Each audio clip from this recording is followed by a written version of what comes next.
Hello friends, welcome to e-learning program.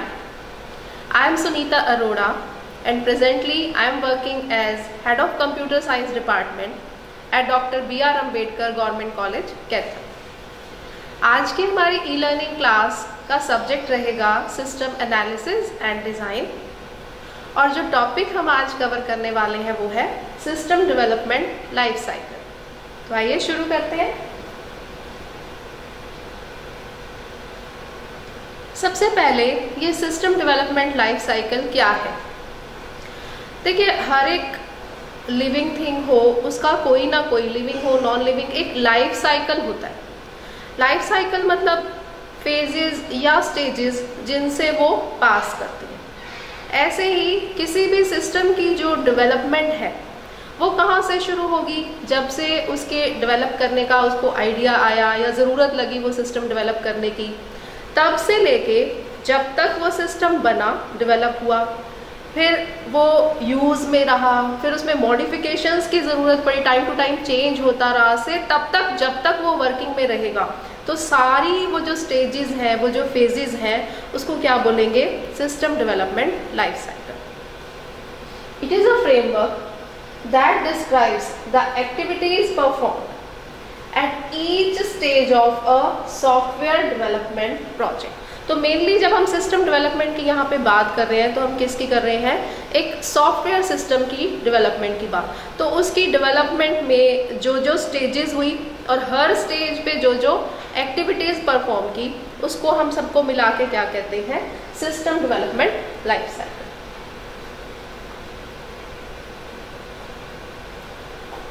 ये जो phases हैं एसडीएलसी के, उनको मेंशन किया है कि जो शुरुआत है वो प्रिलिमिनरी इन्वेस्टिगेशन से होगी, फिर वो नेक्स्ट स्टेज पे मूव करेगा, फिर नेक्स्ट एंड सो ऑन।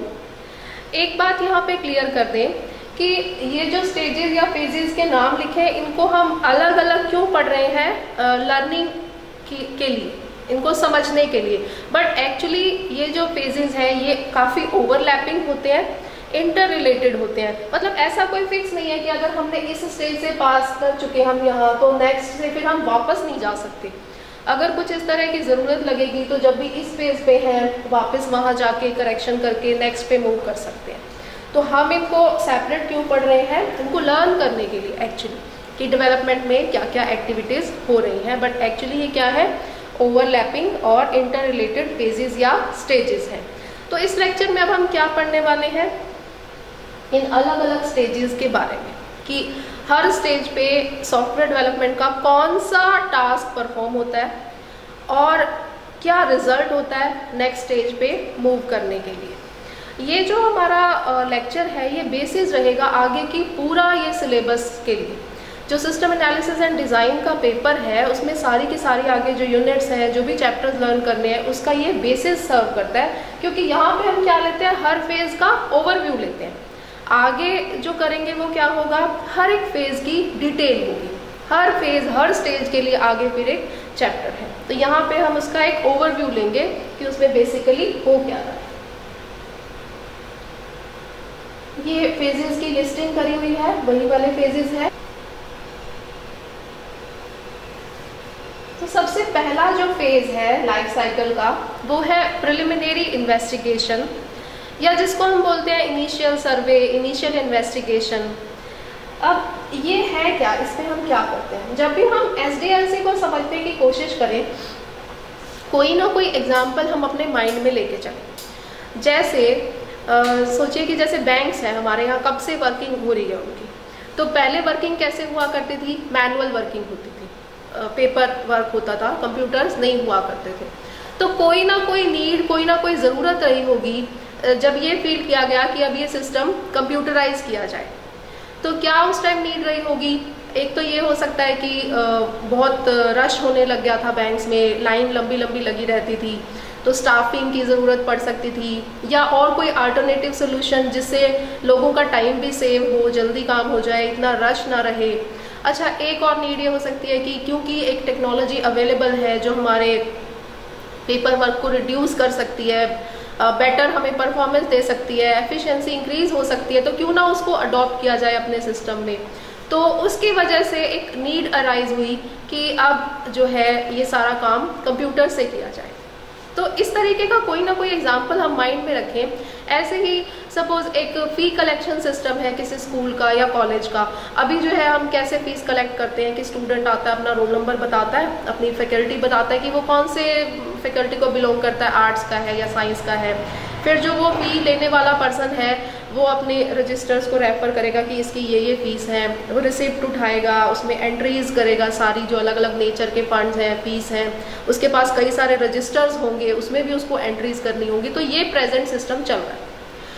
तो एक नीड, एक आइडिया आता है कि भाई अब जो है इस सिस्टम को कंप्यूटराइज किया जाए, या ऑलरेडी अगर कंप्यूटर पे वर्किंग हो रही है तो उसमें कुछ इम्प्रूवमेंट चाहिए, कुछ चेंज चाहिए। तो जब इस तरह की नीड कोई अराइज होती है तो एक नए सिस्टम की डेवलपमेंट की वो बिगिनिंग होती है, वो जो है आइडिया आता है। तो अब हम ये मान के चले कि मान लो हमने फी कलेक्शन के लिए सॉफ्टवेयर डेवलप करना है, तो वो सॉफ्टवेयर बनाने के लिए जो जो स्टेजेस, जो जो काम करना होगा वो सारा क्या कहलाएगा, उस सिस्टम की डेवलपमेंट का लाइफ साइकिल। तो शुरुआत कहाँ से हुई, एक नीड अराइज हुई, एक ज़रूरत हुई कि अब ये जो पुराना सिस्टम है इसमें चेंजेस करने होंगे। तो इनिशियल इन्वेस्टिगेशन में हम क्या करते हैं कि क्या प्रॉब्लम आ रही है, क्या वजह है जिसके कारण से पुराने सिस्टम को हमें या तो कम्प्लीटली रिप्लेस करना है या उसमें कुछ मॉडिफिकेशंस करनी है। तो प्रॉब्लम क्या है, फिर ये देखना कि क्या एक नए सिस्टम की ज़रूरत रहेगी। जो पुराना सिस्टम चल रहा है उसमें क्या इतने मेजर चेंजेस करने पड़ेंगे कि एक पूरा नए सिस्टम की डेवलपमेंट करनी पड़े। अच्छा, अब जब प्रॉब्लम कोई अराइज होती है तो उसका सिर्फ एक ही सोल्यूशन तो नहीं होता कि उसको सिर्फ कंप्यूटराइज कर दिया जाए, और भी तरीके हो सकते हैं उसको सोल्व करने के। वो डिपेंड करता है कि हमें प्रॉब्लम क्या आ रही है, हमें ज़रूरत क्या लग रही है। जैसे सपोज यही वाली बात है कि भाई एक जगह पे लाइन जो है लंबी लग रही है, टाइम ज़्यादा लग रहा है, तो हो सकता है एक पर्सन की जगह अगर 2 स्टाफ हम 2 मेंबर बिठा दें तो हो सकता है वो प्रॉब्लम सॉल्व हो जाए। तो ये देखना पड़ेगा ना कि वर्थ किस में है, कौन सा सोल्यूशन हमारे लिए ज़्यादा बेनिफिशियल है, कि क्या कोई अल्टरनेटिव सिस्टम है जो प्रॉब्लम को सॉल्व कर सकता है। और इस सब का रिजल्ट क्या आएगा, ये जो पूरा फेज हमने किया उसका रिजल्ट क्या आएगा कि भाई रिकॉग्नाइज हो जाएगा क्या नीड है, एक्चुअली प्रॉब्लम जो है वो पूरी की पूरी डिफाइन हो जाएगी, एग्जिस्टिंग सिस्टम को इम्प्रूव करने की क्या ज़रूरत है वो रिकॉग्नाइज हो जाएगा इस पूरे फेज के बाद। इसके बाद जो नेक्स्ट फेज है, फेज 2, उसका नाम है फिजिबिलिटी स्टडी। अब फिजिबिलिटी का मतलब क्या होता है, पॉसिबिलिटी, पॉसिबल है या नहीं है जो सोल्यूशन हम सोच रहे हैं। अच्छा, जैसे अब हम कोई चीज़ परचेज करते हैं, सपोज मोबाइल फ़ोन ही लेने जाते हैं, तो अब हमें चाहिए तो उसमें सारे फीचर्स अगर हमारी पसंद को देखा जाए, लेकिन उसमें क्या होता है, कुछ रेस्ट्रिक्शंस, कुछ कंस्ट्रेंट्स होती हैं। जैसे अगर मुझे सारे फीचर वाला चाहिए तो हो सकता है वो मेरे बजट में ना आ रहा, या मैं एक कंपनी का मुझे पसंद है सेल फोन, मोबाइल फ़ोन, लेकिन उसका सर्विस सेंटर मेरे यहाँ नहीं है। तो जब भी हम कोई चीज़ खरीदते हैं ना तो हम उसमें क्या प्रायोरिटीज़ अपनी तय करते हैं, लिस्ट बनाते हैं कि भाई मुझे ये फीचर्स चाहिए, और टॉप पे मुझे क्या चाहिए कि भाई कैमरा बढ़िया होना चाहिए या उसका साउंड सिस्टम बढ़िया होना चाहिए। तो नंबर 1 पे रखेंगे, नंबर 2 पे, 3 पे, फिर उस हिसाब से क्या करेंगे, जो अल्टरनेट अवेलेबल हैं, जो भी फ़ोन के ब्रांड्स हैं, उनके मॉडल्स हैं, फिर उस हिसाब से उनको रेट करेंगे कि हमारी रिक्वायरमेंट के हिसाब से वो कहाँ बैठते हैं, और सारा जो है वो कैलकुलेशन टोटल करके जो हमारे लिए बेस्ट रहेगा उसको हम चूज़ करेंगे। तो एग्जैक्टली यही काम हम किस में करते हैं, फिजिबिलिटी स्टडी में करते हैं। इसमें हम क्या करते हैं, जो हमारे अल्टरनेट सोल्यूशन जो हमने पिछले स्टेप में ढूंढे थे 4, 5, 6, उनको हम रेट करते हैं किसके हिसाब से, economically, technically and operationally. Economic feasibility का मतलब है कि अगर हम इस ऑप्शन पे आगे प्रोसीड करते हैं इस सॉल्यूशन पे, तो कितनी तो कॉस्ट पड़ेंगी अलग अलग तरह की, और कितने हमें उससे बेनिफिट्स होंगे। तो अगर बेनिफिट्स ज़्यादा होंगे, वो आउटपे करेंगे, तो ही हम प्रोसीड करेंगे। अगर हमारी कॉस्ट ज़्यादा पड़ रही है तो हम वो सोल्यूशन क्यों अडॉप्ट करेंगे। तो ऐसे ही जितने भी हमने पॉसिबल सोल्यूशन सोचे थे सबकी हम रेटिंग करते हैं, सबके लिए कैलकुलेशन करते हैं, इकोनॉमिकली फिजिबल है कि नहीं। दूसरा क्या देखते हैं, टेक्निकली फिजिबल है कि नहीं, कि जो हमने सोल्यूशन माइंड में रखा है उसके लिए टेक्नोलॉजी जो चाहिए वो मिल भी जाएगी कि नहीं। पॉसिबल भी होगी कि नहीं। सपोज एक रूरल एरिया में कुछ इंप्लीमेंट करने की सोच रहे हैं और वहाँ पे अभी हमारे पास नेट कनेक्टिविटी का ही नहीं है और हम इंटरनेट हमें चाहिए सोल्यूशन में, तो हम पूरा सिस्टम बना दें और बाद में पता चले जी यहाँ तो इलेक्ट्रिसिटी की प्रॉब्लम है जो कि पूरी नहीं हो पा रही है, यहाँ पे नेट की प्रॉब्लम है, तो फिर वो हमारा सोल्यूशन जो है किसी काम का नहीं रहेगा। पहले क्या सोचना पड़ेगा कि जो जो टेक्नोलॉजी चाहिए उसके लिए सोल्यूशन को इम्प्लीमेंट करने के लिए क्या वो मिल जाएगी या नहीं। अगर होगी तो हम कहेंगे कि टेक्निकली फिजिबल है, अदरवाइज नहीं है। थर्ड फिजिबिलिटी क्या है? Operational feasibility. मतलब देखो सिस्टम बनाना किसी और ने है, इम्प्लीमेंट सपोज मैनेजमेंट ने कराना है, लेकिन उसको अल्टीमेटली यूज किसने करना है? वहाँ के स्टाफ ने उसको ऑपरेट करना है उस पर। और जो वहाँ पे यूजर्स हैं, जैसे बैंक है तो बैंक के यूजर कौन हो गए? कस्टमर्स हो गए, और वहाँ का स्टाफ जिसने उसको ऑपरेट करना है। तो ऑपरेशनल फिजिबिलिटी मतलब अगर हम ये नया सिस्टम लॉन्च कर दें तो जो हमारा ऑलरेडी स्टाफ जो अवेलेबल है क्या वो ट्रेन हो पाएगा, क्या वो सिस्टम ऑपरेशन में आ पाएगा या नहीं, ऑपरेशनल मतलब उसको सपोर्ट करेंगे कि नहीं यूज़र। तो ये हमें सारी कैलकुलेशंस पहले करनी होगी। तो ये जो पूरी फिजिबिलिटी स्टडी हम करते हैं ये सारे अल्टरनेटिव्स के ऊपर ये तीनों कैलकुलेशन लगाते हैं और फाइनली इसका रिजल्ट क्या होता है? Feasibility report.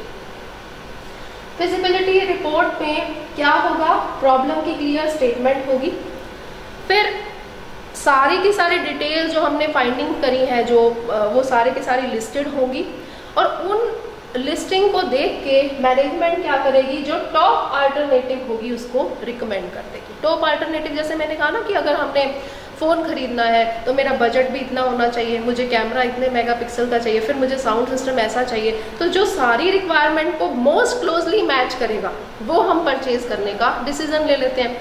इसी तरीके से मैनेजमेंट वो सारी स्टडी करके जो फिजिबिलिटी स्टडी में जो कुछ निकला है उसको देख के क्या रिकमेंड कर देगी कि ये बेस्ट सूट करता है हमें, कॉस्ट वाइज भी, फ्लेक्सिबिलिटी वाइज भी, हमारी ऑर्गेनाइजेशन में भी फिट होता है कि भाई इसके ऊपर अब हम इस सोल्यूशन पे हम प्रोसीड कर सकते हैं, आगे बढ़ सकते हैं। तो नेक्स्ट थर्ड फेज क्या रहेगा? थर्ड फेज रहेगा सिस्टम एनालिसिस।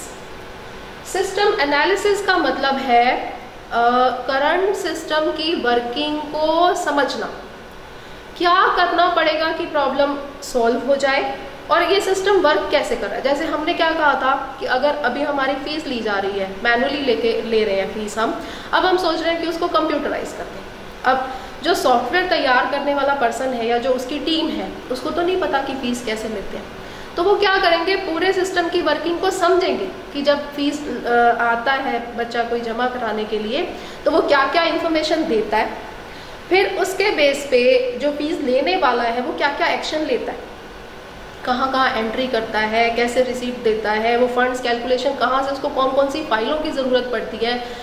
कोई भी सिस्टम हो, लाइब्रेरी को करना है कंप्यूटराइज तो वहाँ की वर्किंग क्या क्या काम होते हैं और उन कामों को कैसे कैसे करा जाता है, ये सारा समझना पड़ेगा, तभी उसके लिए हम सॉफ्टवेयर डेवलप कर सकते हैं। तो ये सारे काम हम किस में करते हैं? थर्ड फेज जो कि सिस्टम एनालिसिस है। तो क्या क्या एक्टिविटीज या टास्क रहते हैं इसमें?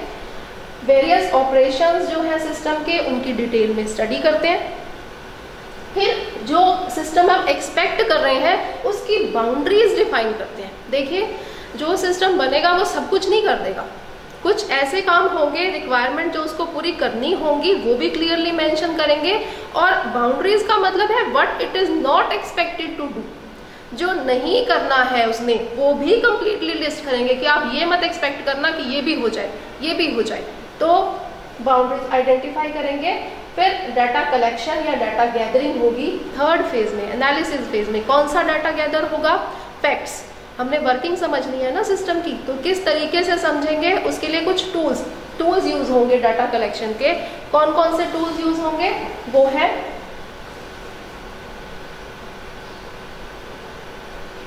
Data flow diagrams, interviews, on site observation. अब जैसे मुझे किसी सिस्टम की वर्किंग समझनी है, मैं क्या करूँगी? अगर उसकी कोई डॉक्यूमेंटेशन अवेलेबल है उनको स्टडी करेंगे, कोई मैनुअल है, कहीं प्रोसीजर लिखा हुआ है फीस लेने का, जो गाइडलाइंस है वो सब स्टडी करेंगे। फिर वहाँ जो काम करने वाले लोग हैं उनसे जाके पूछेंगे, तो उसको क्या बोल दिया? इंटरव्यू, क्वेश्चनियर की फॉर्म में। अगर रिटर्न फॉर्म में है तो अच्छा वहाँ बैठ के देखेंगे वहाँ की वर्किंग कैसे हो रही है, तो उसको क्या बोल दिया? On site observation. फिर जो डाटा हम कलेक्ट कर रहे हैं उसको किसी ना किसी तरीके से डायग्रामेटिकली, ग्राफिकली या वैसे टेबल्स बना के उनको कहीं ना कहीं लिखेंगे भी सही, क्योंकि वो सारी जो हमने वर्किंग करी है उसको समझा है वो कहीं पेपर्स पे भी लाएंगे, तो उसके लिए डाटा फ्लो डायग्राम्स हैं, डाटा डिक्शनरीज हैं। तो ये सब काम करके हो क्या रहा है एनालिसिस फेज में, we are understanding the functions perform by the system. उससे क्या होगा, उस सब का रिजल्ट क्या होगा इतनी सिस्टम एनालिसिस करने का, कि हमें समझ में आ जाएगा कि रिक्वायरमेंट्स क्या है।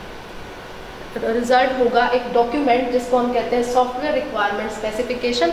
अलग अलग जगह पे अलग अलग नाम दिए होते हैं बट बेसिकली काम सेम है, रिक्वायरमेंट्स को स्पेसिफाई करना।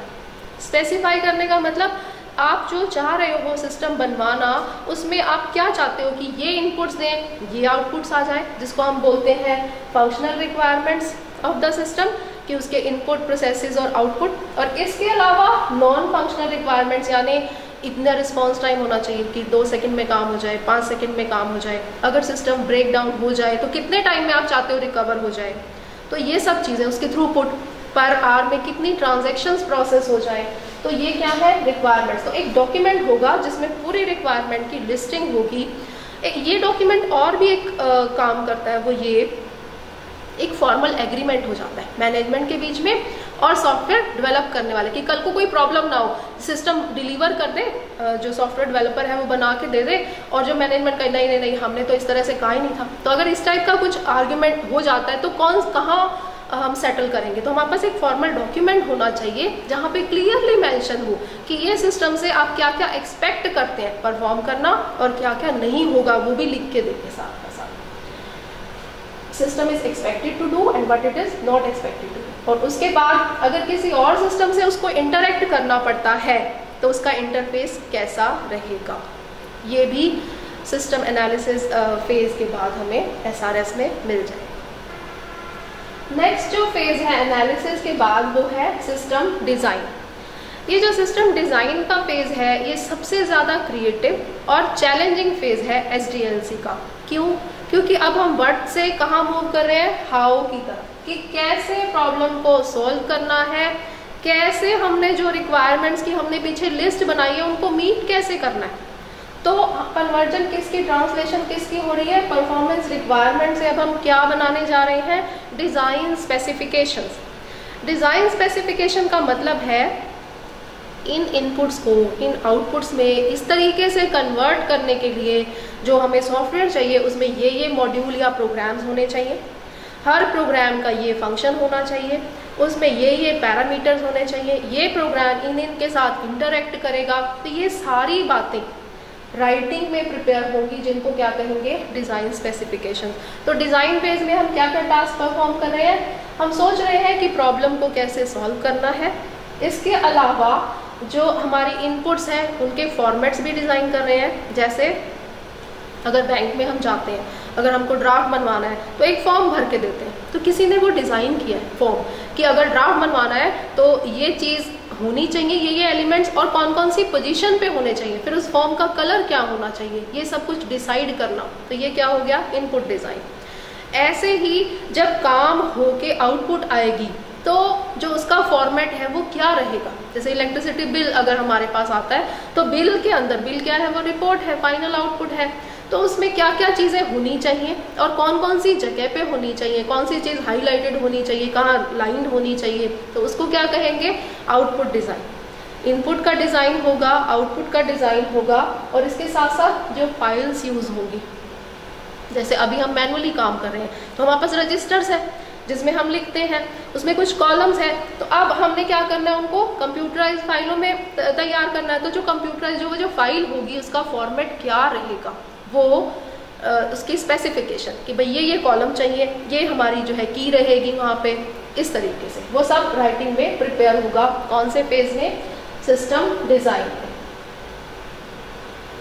तो ये जो सिस्टम डिज़ाइन हमने जो फेज किया उसके रिजल्ट्स क्या रहेंगे, फाइनली एक सिस्टम डॉक्यूमेंट बन जाएगा, डिटेल सिस्टम डॉक्यूमेंट, जिसमें डिटेल किस चीज़ की रहेंगी, procedural flow charts, flow charts मतलब जो वर्किंग बताएंगे, प्रोसीजर्स की वर्किंग, कि भाई इनपुट यहाँ से ट्रैवल करी, इस पॉइंट पे उस पर ये प्रोसेसिंग हुई, इन फाइलों को रेफर किया, फिर करने के बाद उसमें ये इसमें कन्वर्ट हो गई, ये जो कन्वर्टेड इनपुट है ये आगे कौन सी पॉइंट की इनपुट बन गई, जो आउटपुट आई थी यहाँ से वो कौन से की इनपुट बन गई, फिर उसने उस पर प्रोसेसिंग क्या क्या करी और करने के लिए क्या क्या चाहिए, तो पूरी लिस्टिंग, उसको क्या कहेंगे, प्रोसीजरल फ्लो चार्ट। रिकॉर्ड और रिपोर्ट के लेआउट ऑलरेडी डिस्कस, इनपुट और आउटपुट्स के। और इसके अलावा जब सिस्टम बन के तैयार हो जाएगा तो उसको इम्प्लीमेंट कैसे करना है, इम्प्लीमेंट मतलब एक्चुअली वर्किंग में कैसे लाना है, उसके लिए कंप्लीट प्लान तैयार हो जाएगा यहाँ तक। अब आगे कहाँ मूव करेंगे, वहाँ पर डिज़ाइन स्पेसिफिकेशंस आ गई, तो नेचुरल स्टेप आगे क्या है, उन स्पेसिफिकेशंस के अकॉर्डिंग प्रोग्राम को लिखना, जो कि हमारा नेक्स्ट फेज है जिसको हम कह रहे हैं सिस्टम कोडिंग एंड टेस्टिंग। अब इसमें क्या होगा, हमारे पास स्पेसिफिकेशन तैयार है कि हमें ये फाइल्स का फॉर्मेट चाहिए, तो क्रिएट कर दो हम उनको। तो एक्चुअली जो बनाना, जिसको हम फिजिकल डिज़ाइन बोलते हैं, वो लॉजिकल डिज़ाइन था, सिस्टम कोडिंग को ही क्या बोलते हैं, फिजिकल डिज़ाइन, जिसमें हम ये सारे काम जो हमने पीछे मेंशन किए वो कर देते हैं। यानी अगर हमने कहा कि ये प्रोग्राम लिखना है तो अब उसको लिखो, उसकी कोडिंग करना, उसको टाइप करना, तो वो जो प्रोग्राम सारे के सारे फाइल्स प्रिपेयर होना वो किस में हो रहा है, सिस्टम कोडिंग में। और जब हमारे पास वो रेडी कोड आ गया, अब क्या होगी, उसकी टेस्टिंग होगी, टेस्टिंग तो करनी पड़ेगी। अब ये तो हो गया सिस्टम डिज़ाइन स्पेसिफिकेशंस के अकॉर्डिंग सॉफ्टवेयर को डेवलप करना और हार्डवेयर को लेना, और उसके बाद जब सिस्टम बन गया तो उसकी ये स्टेप्स में टेस्टिंग होगी। कैसे, जैसे हम प्रोग्रामिंग में करते हैं, हमने कोई प्रोग्राम लिखा, मॉड्यूल लिखा, तो उसको हम टेस्ट करते हैं किसके लिए, कि सिंटैक्स एरर ना हो, उसमें कोई वो ठीक ठाक वर्क कर रहा हो। फिर एक मॉड्यूल तो है नहीं सॉफ्टवेयर में, कई प्रोग्राम्स हैं, एक प्रोग्राम आगे 3 या 4 से रिलेटेड है, हर एक के साथ उसकी रिलेशन, मतलब दोनों मिलकर ठीक काम कर रहे हैं, फिर ये आगे बाकी के साथ मिलकर ठीक काम कर रहा है। इसी तरीके से बाकी सारे मॉड्यूल्स, जो मॉड्यूल रिलेटेड हैं, क्या आपस में उनका इंटरफेस और जो इंटीग्रेटेड वर्किंग है, जोड़ के वर्किंग है, वो ठीक है कि नहीं, फिर वो टेस्ट होगा, जिसको बोलते हैं इंटीग्रेशन टेस्टिंग। फिर क्या होगी, सिस्टम की टेस्टिंग होगी। सिस्टम टेस्टिंग मतलब कि ओवरऑल रिक्वायरमेंट्स मीट हो रही हैं कि नहीं, ये कंडीशन में अगर इनपुट ये है तो आउटपुट आ रही है कि नहीं, वो सारा कुछ चेक होगा। और फाइनली यूज़र एक्सेप्टेंस टेस्टिंग, जो लाइव डाटा के साथ यूज़र की साइट पे जाके और उसको देना और फिर उसे मैच कराना कि भाई देखिए इसी तरीके से काम होता है या नहीं, उसको क्या कहते हैं, एक्सेप्टेंस टेस्टिंग। जब सॉफ्टवेयर हमारा डेवलप हो गया, उसकी सारी तरह की टेस्टिंग होगी। अच्छा, जितने भी पेजेस हम पढ़ रहे हैं उनकी डिटेल हम आगे जो हमारा फर्दर सिलेबस है उसमें कवर होती जाएगी। तो यहाँ हमें क्या चाहिए, ओवरव्यू चाहिए कि ये काम होते हैं एक सॉफ्टवेयर को डेवलप करने में। नेक्स्ट फेज क्या हो जाता है, सिस्टम की इम्प्लीमेंटेशन। अब इम्प्लीमेंटेशन जैसे अभी बताया कि सिस्टम तैयार हो चुका है, यूज़र की साइट पे जाके हमने उसको वर्किंग में लाना है। इसके लिए भी आगे जो है 4 अप्रोचेज रहती हैं, कैसे कैसे हमने उसको कन्वर्ट करना है और काम क्या क्या करने हैं, ओल्ड सिस्टम से न्यू में कन्वर्ट करना, फिर यूज़र्स को ट्रेन करना, नया सिस्टम उनको चलाना आ जाए, फिर जो फाइनल डॉक्यूमेंटेशन है उसको कंपाइल करना। डॉक्यूमेंटेशन एक बहुत ही इम्पोर्टेंट पार्ट है किसी भी सॉफ्टवेयर का, जिसमें सारा कुछ मेंशन होता है, जो पिछली फाइंडिंग्स थी वो कि उसमें कौन कौन से टर्म्स यूज़ हो रही हैं, उन टर्म्स का क्या मीनिंग है, अगर एक फाइल में ये फील्ड है तो ये किस किस से रिलेटेड है, इस तरीके से सारा का सारा सिस्टम के कंपोनेंट्स क्या क्या आपस में कैसे रिलेटेड है, तो उसको क्या बोलते हैं, वो जो राइटिंग में होता है उसको डॉक्यूमेंटेशन बोलते हैं। हेल्प होती है सिस्टम से रिलेटेड सब कुछ। एक इसमें पॉइंट है इवैल्यूएट द न्यू सिस्टम। जैसे हम कोई नई चीज़ खरीदते हैं तो उसकी थोड़ी स्टडी करते हैं ना कि हमारी वो वर्थ रही कि नहीं, भाई ऐसा हमने सोचा था हो रहा है या नहीं, इतने टाइम पीरियड में आ गई, कॉस्ट हमारी ठीक रही। ऐसे ही जब नया सिस्टम इम्प्लीमेंट होता है उसकी इवैल्यूएशन होती है, उसकी एफिशिएंसी, उसका बजट, उसका टाइमिंग शेड्यूल, सब कैसा जो हमने एक्सपेक्ट किया था 2-3 फेज पहले से एक्चुअली जो बना है, तो उसको क्या बोलते हैं, इवैल्यूएशन। अब जब हम कन्वर्जन की बात कर रहे थे कि ओल्ड सिस्टम से न्यू में जो हम कन्वर्ट करते हैं, तो उसकी ये 4 अप्रोचेज रहती है। पहली कौन सी, डायरेक्ट अप्रोच। डायरेक्ट अप्रोच का मतलब है पुराने सिस्टम को कम्प्लीटली बंद कर दो और एकदम से नए पे स्विच कर जाओ, नए सिस्टम को वर्किंग में ले आओ, पुराना बंद कर दो। फिर इसके एडवांटेज डिसएडवांटेज डिटेल्स में हम फर्दर स्टडी करेंगे। दूसरा क्या है, पैरेलल अप्रोच। पैरेलल अप्रोच में क्या करते हैं, हम नया सिस्टम भी वर्क करना शुरू कर दिया, डबल एफर्ट करते हैं, मतलब कंप्यूटर पे भी काम किया, मैनुअली भी। क्यों? अगर कोई प्रॉब्लम रह गई, अगर वो नया सिस्टम नहीं ठीक से चल पाया, तो एटलीस्ट हमारा सब कुछ सेफ रहे डाटा। इसलिए थोड़े टाइम के बाद जब हमें लगता है कि मैच कर रहे हैं रिजल्ट्स, परफॉर्मेंस ठीक है जैसी एक्सपेक्टेड थी, पुराने सिस्टम को बंद कर देते हैं और नए सिस्टम पे स्विच कर देते हैं। थर्ड रहती है पायलट अप्रोच। इसमें हम क्या करते हैं कि जैसे अगर एक बिजनेस है तो उसमें कई अलग अलग जगह पे, लोकेशंस पे हमारे जो है ऑफिसेज हैं, तो हम एक पार्ट में उस सिस्टम को अडॉप्ट कर लेते हैं, बाकी पुराने से चलता रहता है। तो जब एक छोटे पार्ट में, क्योंकि एक छोटे पार्ट में एरर को पकड़ना आसान है कंपैरेटिवली, तो जब वहाँ पे सिस्टम सक्सेसफुल रहता है उस पार्ट में, फिर हम पूरे के लिए उसको अडॉप्ट कर लेते हैं। तो वो हो गई pilot approach. Next is phased approach. Phased approach में हम विद इन वन डिपार्टमेंट उसको इम्प्लीमेंट करते हैं। जैसे हम फी कलेक्शन सॉफ्टवेयर की बात कर रहे थे, सपोज हमने कहा कि चलो ऐसा करते हैं, सिर्फ जो साइंस के स्टूडेंट्स हैं उनकी फीस अभी हम कंप्यूटराइज तरीके से ले लेते हैं, बाकियों की मैनुअल चलने देते हैं। अगर साइंस वाला सिस्टम ठीक ठाक वर्किंग में आ गया, क्योंकि ऑलमोस्ट काम तो वही होते हैं, अगर उसकी परफॉर्मेंस हम फिर उसको इवेल्युएट कर लेंगे 1 महीने बाद कि हाँ जी ठीक चल रहा है, तो अब हम इसको फिर उसको ग्रेजुअली हम बाकियों के लिए भी अडॉप्ट कर सकते हैं। चलो अब कॉमर्स वालों की भी ले लो, चलो अब आर्ट्स वालों की भी सेम सिस्टम से ले लो, तो उसको क्या बोलते हैं, फेज्ड अप्रोच, फेजेस में सिस्टम को लेके आना। अब है जी हमारा लास्ट फेज, फेज 7, जिसका नाम है मेंटेनेंस। मेंटेनेंस का मतलब क्या होता है कि सिस्टम को जैसी रिक्वायरमेंट्स हैं उस हिसाब से वर्किंग में रखना। अब ये कोई हार्डवेयर तो है नहीं, कोई वियर एंड टियर तो होगी नहीं यहाँ पे। मेंटेनेंस हम किसकी कराते हैं, बाइक की सर्विसिंग कराते हैं, गाड़ी की, फ्रिज की, क्योंकि उसमें कोई ना कोई पार्ट होता है और वो एजिंग प्रोसेस की वजह से उसको रिप्लेस या मॉडिफाई, रिपेयर करना पड़ता है। तो अब जब हमारे यहाँ पे तो क्या है, सॉफ्टवेयर है, तो सॉफ्टवेयर में किस टाइप की मेंटेनेंस चाहिए। सॉफ्टवेयर में जो मेंटेनेंस होती है वो 3 तरह की होती है, corrective, adaptive and perfective. Corrective maintenance का मतलब है, वैसे तो जब हम सिस्टम डिलीवरी जब लेते हैं, डिलीवर होता है, तो पूरी उसकी टेस्टिंग होती है। हो सकता है हमारा सिस्टम 6 महीने, साल ठीक से काम करता रहे और अचानक फिर इसमें एक फॉल्ट आ जाए। सॉफ्टवेयर में कोई ना कोई रेजिडुअल एरर, कोई ना कोई एरर रह जाती है। आप उसको 100% कभी नहीं कह सकते कि ये 100% ठीक है। हो सकता है टाइम के साथ कोई ऐसा फॉल्ट जो टेस्टिंग से रह गया हो वो निकल के आ जाए, तो फिर उसको क्या करना पड़ेगा, फिर करेक्ट करना पड़ेगा। तो इस तरह की मेंटेनेंस को क्या बोलते हैं, करेक्टिव, जिसमें हम कोई अगर न्यू बग्स, एरर मिल गई है उनको करेक्ट करते हैं। दूसरी मेंटेनेंस हो गई अडेप्टिव। अडेप्टिव मतलब सपोज फीस हमारी चेंज हो गई, फीस बढ़ गई, कोई नया फंड इंट्रोड्यूस हो गया, कुछ कम हो गया, तो अब वो हमको सिस्टम में तो डालना पड़ेगा ना। वो जो फिगर है नई, या नई गाइडलाइन, नई पॉलिसी जो भी है, उसको जो है अपने सॉफ्टवेयर के अंदर इनकॉर्पोरेट करना पड़ेगा। फिर हम उसको डेवलपर को बुलाएंगे, सॉफ्टवेयर डेवलपर को, वो सारे काम करेगा। तो इस तरह की मेंटेनेंस जिसमें हम चेंजिंग नीड्स के अकॉर्डिंग अपने सॉफ्टवेयर को चेंज करते हैं, उसको हम बोलते हैं अडेप्टिव मेंटेनेंस। और थर्ड कौन सी है, परफेक्टिव मेंटेनेंस।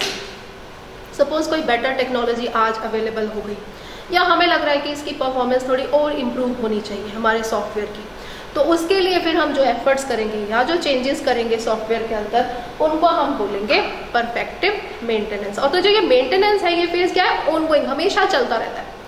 बाकी फेजेस तो ठीक है ना कि हो गई, इम्प्लीमेंटेशन हो गई, टेस्टिंग हो गई, तो मेंटेनेंस क्या है, जो थ्रू आउट लाइफ जो सिस्टम की वो चलती रहती है। तो ये जो थी, ये अलग अलग एक्टिविटीज़ थी जो हमने देखी कि एक सॉफ्टवेयर सिस्टम की डेवलपमेंट में जो हमें करनी पड़ती हैं। उसको हम पूरा लाइफ साइकिल बोल देते हैं कि जब से सिस्टम डेवलप होने का आइडिया या उसकी नीड से लेके फिर आके जो जो स्टेप्स फॉलो किए जब तक वो सिस्टम डेवलप हुआ, और थ्रू आउट लाइफ जो उसकी मेंटेनेंस रही, जो पूरा सॉफ्टवेयर डेवलपमेंट लाइफ साइकिल है, उसको हमने आज के लेक्चर में स्टडी किया। तो मैं उम्मीद करती हूँ आपको ये जो लाइफ साइकिल है ये अच्छे से समझ आ गया होगा। और अगर कोई प्रॉब्लम फिर भी रह जाती है तो आप इस लेक्चर को प्लीज़ दोबारा देखिए, क्योंकि ये जो लेक्चर है ये आपका बेसिस रहेगा किसके लिए, बाकी का पूरा जो ये पेपर है सिस्टम एनालिसिस एंड डिज़ाइन, उसको समझने के लिए ये जो है हमारा बेस रहेगा। आगे सारे जो सिलेबस में क्या है, इन्हीं फेजेस की डिटेल है। तो आपने मुझे इतने ध्यान से सुना और अपना इतना वैल्यूएबल टाइम दिया, तो उसके लिए आपका बहुत बहुत